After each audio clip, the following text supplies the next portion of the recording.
Чувашский язык. Существуют тюркские языки, у которых все всегда так приятно и хорошо с взаимопонятностью. Турок слушает казаха, татарин слушает узбека, и все они хоть в общих чертах что-то понимают, примерно как русские понимают сербов. Носителей чувашского в 2002 году по переписи был 1 миллион 300 тысяч, в 2010 чуть больше миллиона, сейчас же по оценкам остается 700 тысяч. А уникален чувашский язык тем, что он единственный живой представитель булгарской группы языков внутри тюркской языковой семьи. Все остальные живые тюркские языки относятся к другой группе под интересным названием «собственно тюркские языки». Сейчас перед нашими глазами будет пробегать очень много разных древних народов, поэтому, чтобы в них не запутаться, мы их сразу же тут перечислим. Итак, нам нужны хунну, гунны, хазары, ну и элегантно распадающиеся булгары. Начинаем с хунну. Это некие ребята, о которых древние китайцы писали как о своих северных соседях. От хунну китайцы в итоге отгородились стеной, которую мы сейчас называем Великой Китайской стеной. Известно, что около 50 года до нашей эры одна часть хунну признала над собой власть китайского императора,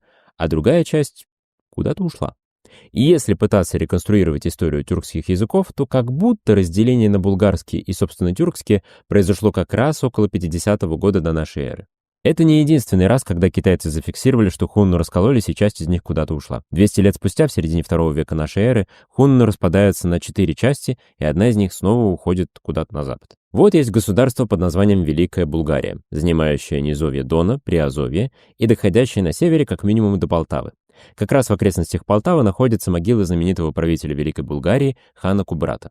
У него было 5 сыновей, и он их очень просил не разбегаться после его смерти, но они разбежались. Один из сыновей по имени Аспарух ушел на Балканы, там тюркские гости вместе со славянами и фракийцами в итоге организовали Болгарию.